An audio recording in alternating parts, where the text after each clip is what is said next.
Hello viewers, college of science কিউটারে সবাইকে স্বাগতম। তোমাদের সাথে আছি আমি আইনুল কারিম, ইনস্ট্রাক্টর চট্টগ্রাম মহিলা পলিটেকনিক ইনস্টিটিউট। আর আমার ছাত্রীদেরকে বলবো তোমরা এই ভিডিওটি দেখে আমার চ্যানেল সাবস্ক্রাইব করে কমেন্ট বক্সে রোল নাম্বার ডিপার্টমেন্ট শিট লিখবে উপস্থিতির জন্য। তো আজকে আমরা আলোচনা করব সরল ছন্দিত গতি। এটি chapter number 6, lecture number 9, physics 1-এর একটি বিষয়। পর্যাবৃত্ত গতি সম্পন্ন কণা যে নির্দিষ্ট সময় পর পর একটা নির্দিষ্ট বিন্দুকে একই দিক থেকে অতিক্রম করে তাকে আমরা পর্যায় গতি বলে থাকি। এই একবার ঘুরতে যে সময় লাগে তাকে আমরা পর্যায়কাল বলে থাকি। সূর্যের চারদিকে পৃথিবী ঘুরতে যে সময় লাগে, একবার ঘুরতে সময় লাগে 365 দিন 6 ঘন্টা। এটি হলো পৃথিবীর পর্যায়কাল।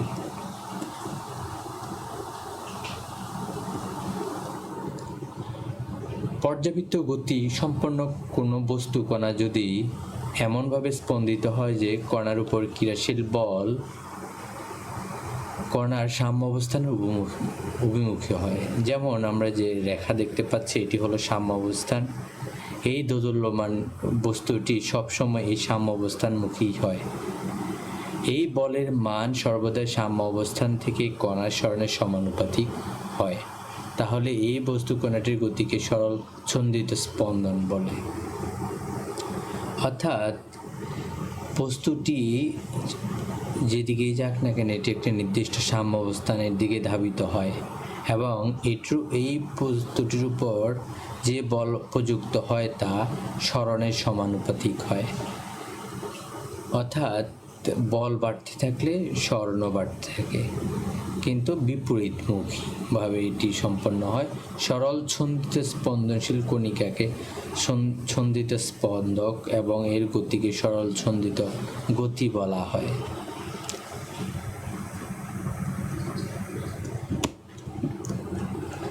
সরল ছন্দিত গতির বৈশিষ্ট্য, এটি একটি পর্যাবৃত্ত গতি হবে, কারণ এই গতির বারবার একই গতির পুনরাবৃত্তি ঘটে।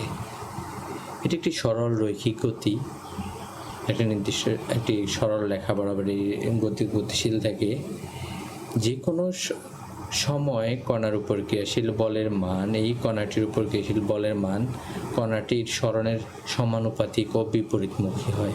অর্থাৎ কণাটির যখন সরণ বাড়তে থাকে তখন তার বল কমতে থাকে, আবার যখন বল কমতে থাকে তখন সরণ বাড়তে থাকে। অর্থাৎ সমানুপাতিক, কিন্তু তাদের দিক হবে বিপরীত দিকে।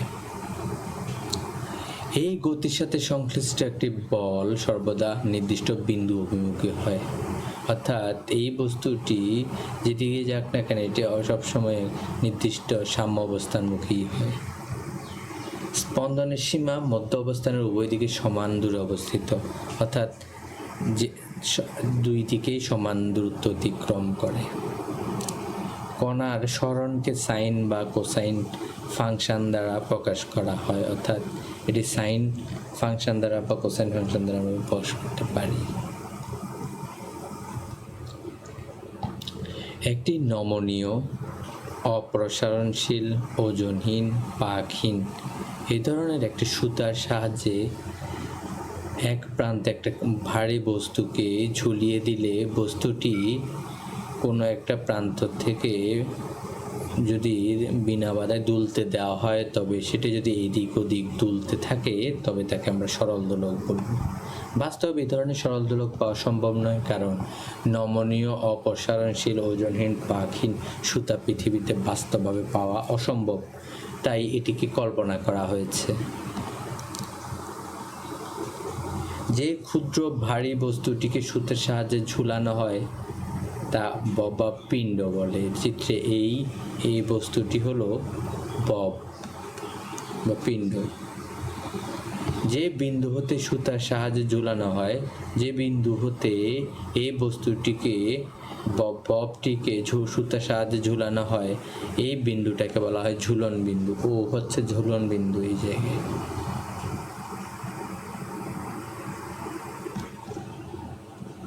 ঝুলন বিন্দু হতে এই যে এস, এখানে ঝুলন বিন্দু, এই এস বিন্দু হতে ববের ভর কেন্দ্র পর্যন্ত দূরত্বকে আমরা কার্যকরী দৈর্ঘ্য বলে থাকি। অর্থাৎ ঝুলন বিন্দু হতে ববের কেন্দ্র পর্যন্ত দূরত্বকে সরল দোলকের কার্যকরী দৈর্ঘ্য বা দোলকের দৈর্ঘ্য বলা হয়। একে এল দ্বারা, ক্যাপিটাল লেটার এল দ্বারা প্রকাশ করা হয়। L equal to small letter L plus R. L হলো ছোটদের এল সূত্রার দৈর্ঘ্য, আর আর হলো ববের ব্যাসার্ধ। সরল দোলকের দোলকপিণ্ড, সরল দোলকের দোলকপিণ্ড এর মধ্য অবস্থান হতে ডানে বা বামে, বামে অথবা ডানে যে দূরত্ব অতিক্রম করে তাকে আমরা বিস্তার বলে থাকি।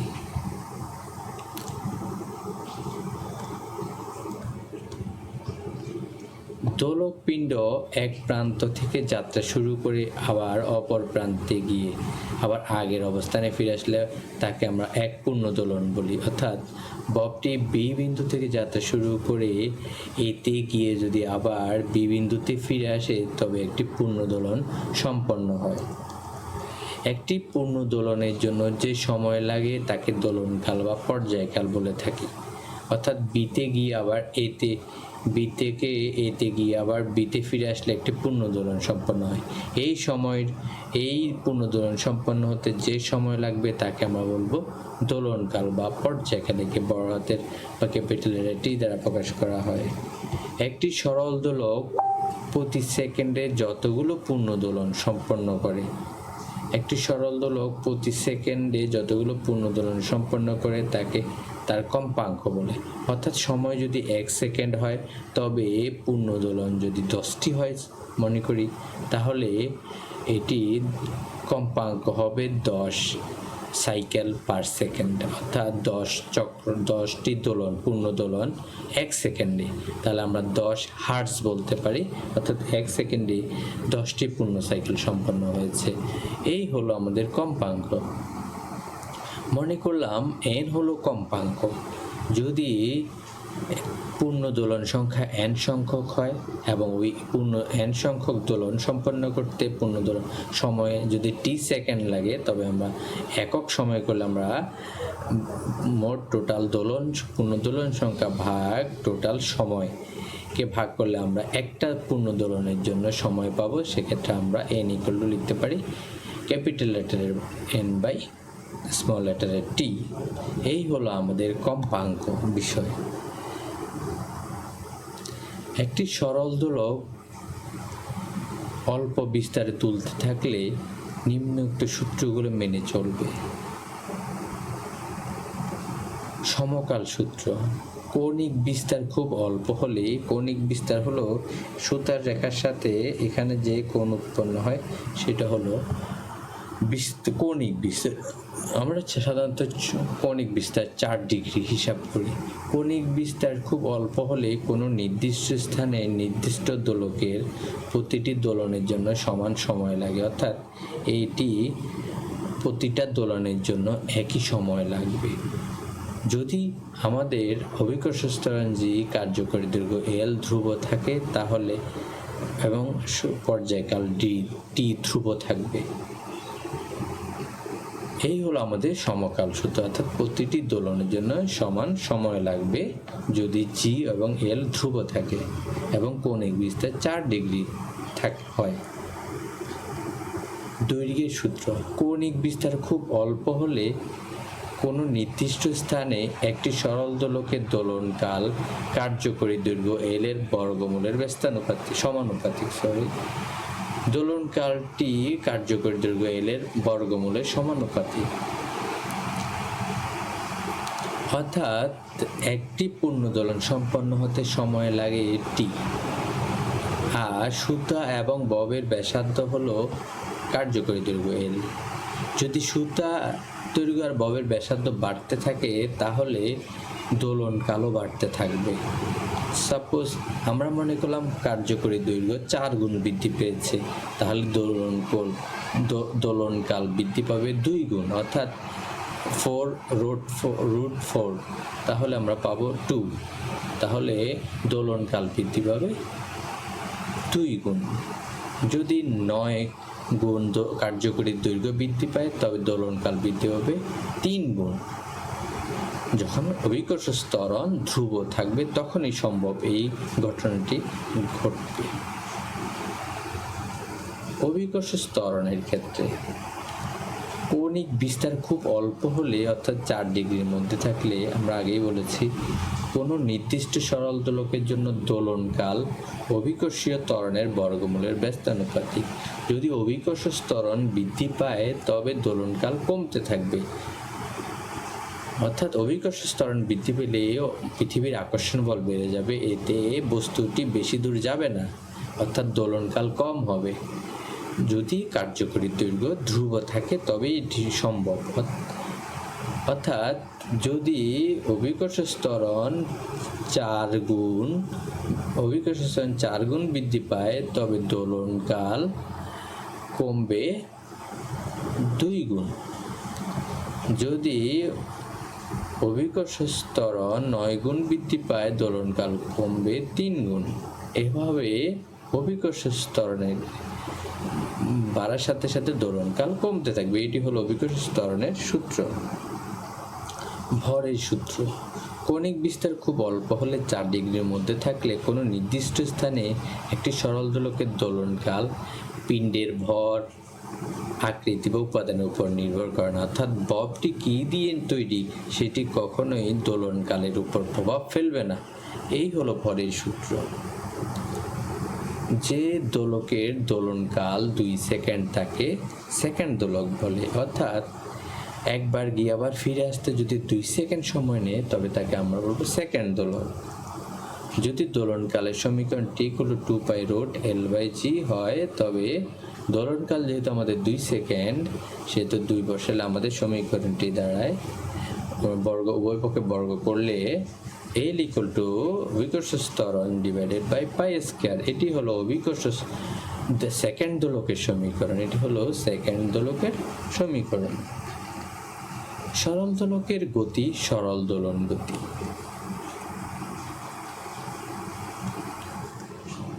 ধরা যাক একটি সরল দোলকের ববের ভর, এই যে আমরা দেখতে পাচ্ছি বস্তুটির ভর m এবং কার্যকরী দৈর্ঘ্য, অর্থাৎ সুতার দৈর্ঘ্য আর ববের ব্যাসার্ধ মিলে কার্যকরী দৈর্ঘ্য L। দোলক পিণ্ডটির সাম্য অবস্থান OA, সাম্য অবস্থান হলো OA তে থাকলে ওজন mg নিচের দিকে ক্রিয়া করবে। আমরা দেখতে পাচ্ছি যখন সাম্যাবস্থানে তখন mg নিচের দিকে, ওজন নিচের দিকে কাজ করছে, যা সুতার টান দ্বারা প্রশমিত হয়ে স্থির থাকে। সুতার টান দ্বারা প্রশমিত হয়ে স্থির থাকে। পিণ্ডটি যখন সাম্য অবস্থান OA হতে থিটা কোণে বিচ্যুত হয়ে OB স্থানে আসে তখন পিণ্ডের ওজন mg দুটি উপাংশে ভাগ হয়ে যায়। একটি সুতা বরাবর mg cos থিটা, অপরটি সাম্যাবস্থানের দিকে mg sin থিটা। এই দুইটা উপাংশে বিভক্ত হয়ে যায়। mg cos থিটা সুতার টান দ্বারা প্রশমিত হয়ে যায় এবং mg sin থিটা কার্যকরী উপাংশ বল হিসেবে পিণ্ডটিকে সাম্য অবস্থানের দিকে নিয়ে আসে। সাম্য অবস্থান হতে দোলক পিণ্ডের বিস্তার x হলে আমরা এই যে সমীকরণটির দোলক সাম্য অবস্থান থেকে b পর্যন্ত দোলকের বিস্তার, পিণ্ডের বিস্তার x হলে আমরা লিখতে পারি থিটা = x/L, অর্থাৎ কোণ = চাপ বাই ব্যাসার্ধ। এখানে চাপ হলো x এবং কোণ হলো থিটা, আর এখানকার কার্যকরী দৈর্ঘ্যটি হলো ব্যাসার্ধ। কারণ এটিকে যদি আমরা একটি বৃত্ত কল্পনা করি তাহলে কার্যকরী দৈর্ঘ্য L হবে, সুতার দৈর্ঘ্য আর ববের ব্যাসার্ধ হবে, ববের ব্যাসার্ধ মিলে হবে কার্যকরী দৈর্ঘ্য। এটিকে আমরা ব্যাসার্ধ কল্পনা করলে আর এটি হবে কোণ, তখন এটি হবে চাপ। তখন আমরা লিখতে পারি কোণ = চাপ বাই ব্যাসার্ধ। 1 নং সমীকরণ দিলাম। কার্যকরী বল F = mg sin থিটা, অর্থাৎ এটি সাম্যাবস্থানের দিকে ধাবিত হয় তাই আমরা এখানে একটা নেগেটিভ চিহ্ন ব্যবহার করা হয়েছে, কারণ হলো সরণ তখন কমতে থাকে যখন এটি সাম্য অবস্থানের দিকে আসে, অর্থাৎ কার্যকরী বল সরণের বিপরীত দিকে, সেহেতু ঋণাত্মক চিহ্ন ব্যবহার করা হয়েছে। থিটা খুব ক্ষুদ্র হলে সাইন থিটা ইকুয়াল টু 0 লেখা যায়। থিটা খুব ক্ষুদ্র হলে সাইন থিটা লেখা যায়। তাহলে আমরা লিখতে পারি F equal to M G theta minus M G theta, M G theta. আর আমরা থিটার পরিবর্তে লিখতে পারি এক্স বাই এল। তাহলে আমাদের সমীকরণে minus M G X by L এই সমীকরণটি লিখতে পারি 1 নং সমীকরণ থেকে। এরপরে কার্যকরী বলের জন্য ত্বরণ এ হলে এফ ইকুয়াল টু এম এ, অর্থাৎ বস্তুর উপর বল প্রয়োগ করলে। তাহলে আমরা লিখতে পারি F equal to minus M G theta equal to M A equal to লিখতে পারি ইকুয়াল লিখতে পারি। লিখলে আমাদের এই দুটো ইকুয়াল লিখলে বস্তুর ভর এম এম কাটা যাবে। তাহলে এ ইকুয়াল টু পাওয়া গেল minus G by L into X. নির্দিষ্ট স্থানে নির্দিষ্ট দোলকের জন্য জি বাই এল একটা ধ্রুবক, অর্থাৎ এটি যদি পরিবর্তন না হয়, এগুলো দুটি মান একটা নির্দিষ্ট জায়গায় স্থির থাকে। একে ডাব্লিউ স্কয়ার দ্বারা প্রকাশ করলে আমরা লিখতে পারি A equal to minus omega square X, sorry W না, এটি ওমেগা স্কয়ার। তাহলে আমরা লিখতে পারি A equal to minus omega square X. Omega হলো কৌণিক বেগ। যদি ওমেগা মাইনাস ওমেগা স্কয়ারকে ধ্রুবক ধরা হয়, ওমেগা স্কয়ারকে ধ্রুবক ধরা হয়, সেক্ষেত্রে এ প্রপোর্শনাল মাইনাস এক্স, অর্থাৎ ত্বরণ সরণের সমানুপাতি কিন্তু বিপরীতমুখী। এটি সরল ছন্দিত স্পন্দনের শর্ত। সুতরাং স্বল্প বিস্তারে সরল দোলকের গতি সরল ছন্দিত গতি। Omega square equal to minus omega square equal to G by L. Omega হলো কৌণিক বেগ। কৌণিক বেগের বর্গ সমান হবে অভিকর্ষ ত্বরণ বাই এল। তাহলে আমরা ওমেগাকে লিখলে root over G by L লিখতে পারি। এটি যদি আমরা জানি দোলনকাল, একটি পূর্ণ দোলন সম্পন্ন করতে যে সময় লাগে তাকে আমরা দোলনকাল বলে থাকি। দোলনকাল টি ইকুয়াল টু টোটাল পূর্ণ দোলন যদি 2 পাই হিসাব করে এই বৃত্ত, এটা যদি একটা বৃত্ত হয়, বৃত্তটা যদি 360 ডিগ্রি হয় এবং 2 পাই হয়, এবং এতে আমাদের কৌণিক বেগ হবে ওমেগা। তাহলে 2 pi by omega equal to T লিখতে পারি। আর ওমেগার মান root over G by L বসালে আমরা 2 pi root over L by G, এটি দোলনকালের সমীকরণ। সুতরাং আমরা এ থেকে বুঝতে পেরেছি সরল বিস্তারে সরল দোলকের গতি সরল ছন্দিত গতি। ধন্যবাদ সবাইকে ভিডিওটি দেখার জন্য।